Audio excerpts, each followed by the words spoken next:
everyone. Today I'm looking at Grim Fandango. Yeah. I frankly really dislike this game. I don't dislike it, but it's very conflicting for me because on one hand, I love the writing, I love the characters, the humor, the kind of style that it is. I mean, I do love how all the characters kind of are portrayed and kind of the entire story and the flow of it. But honestly, this piece of media would work better as a movie or a Pixar animation rather than an actual game, simply because the puzzles are the most unintuitive, frustrating things I've ever experienced in like a puzzle style game. You know, there's certain parts where, you know, there's this one beam or something, and you have to destroy it. And instead of using like the liquid nitrogen to break it, you have to use like a growth supplement, and then grow seeds into it, and then it'll be destroyed. Just so much unintuitive things. And what the worst thing is, you have all these items which you can use, which essentially allow you to activate in the world and interact with the world. And what I hate is that it takes time to take them out, especially your scythe, who he has to unfold it. It takes like 3 seconds just to try it. And then he'll make the comment that, oh, you know, it doesn't actually work. And so, yeah, I have to say, though, that the gameplay, like, I had to use a guide. This is the game that makes you feel stupid because it's just so indirect as to what it wants you to do in certain parts. The fact you have to take like the very first puzzle, or the thing that gave it away, is that he has this card, this something of aces or something, and he says, I need to mark this. And I thought, okay, I need to find a marker or a pencil or something, but no, he wants to hole punch it, and then you use that to like block a like thing going through a tube, which would not be able to block it because it's so flimsy. I don't know. So the actual gameplay part of this game is honestly incredibly frustrating and terrible, and you will need a guide to beat it. Like, I cannot imagine you beating this thing without a guide because it's almost impossible. But the characters, the story, everything is very well done. This is a very distinct Tim Schafer game. What I really also like a lot about it in general is I think just the characters. The main character, Manny, is kind of an unusual kind of guy. He's very funny. All the characters, even though when they're near killing each other, they're always cracking jokes and kind of pretending that they've got it all together. And the game takes place in a pretty interesting scenario where it's all themed after Day of the Dead. So everyone's kind of these cartoon skeletons.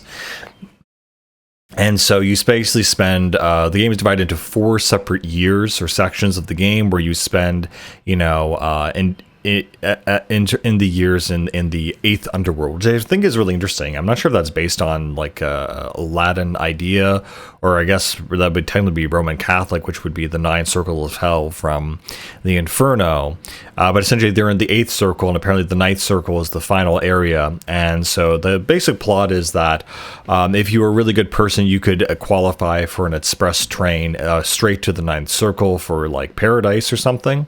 And so you basically play as Manny Calavera, this salesman who basically needs to sell, tickets and, other kinds of transportation. So if you don't qualify through the express train, you can get, like a boat or a car, or, as most people, if they're real bastards in life, they would just have to walk.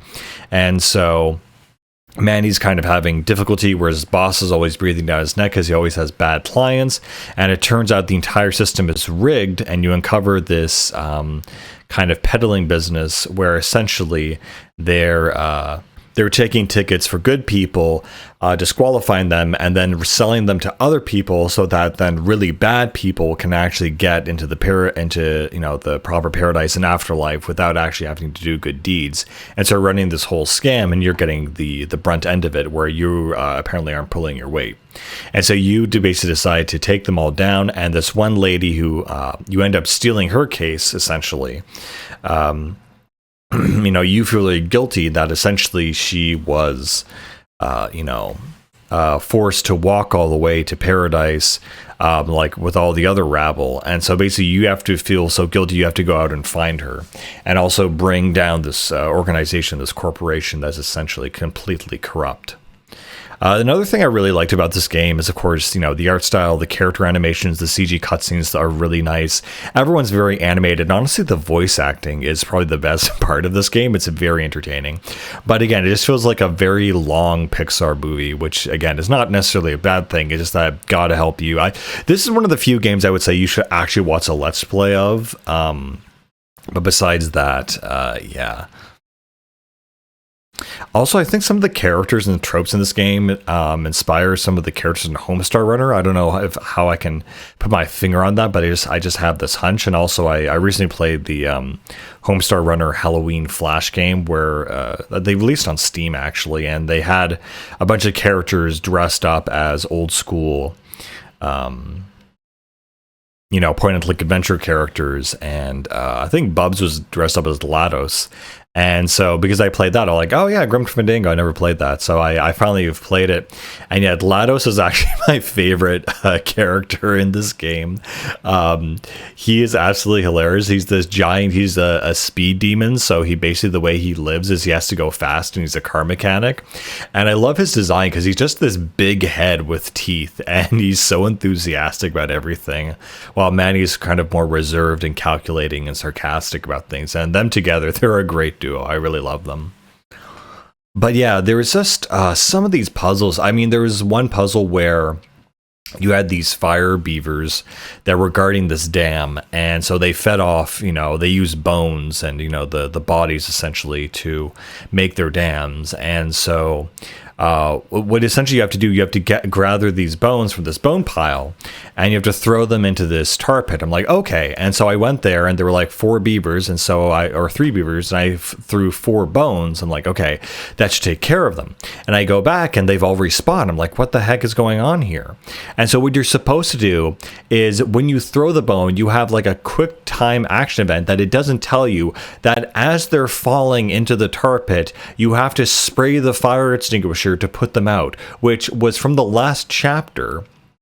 And you're specifically told by the engineer and the elevator repairman that it's a magnesium based thing, so if you like spray it on a spark or something, it'll explode. I mean, that's how it was communicated to me. So I thought, okay, if I blast these guys, they should explode. But no, it actually puts them out as an actual fire. So I'm just confused at this point.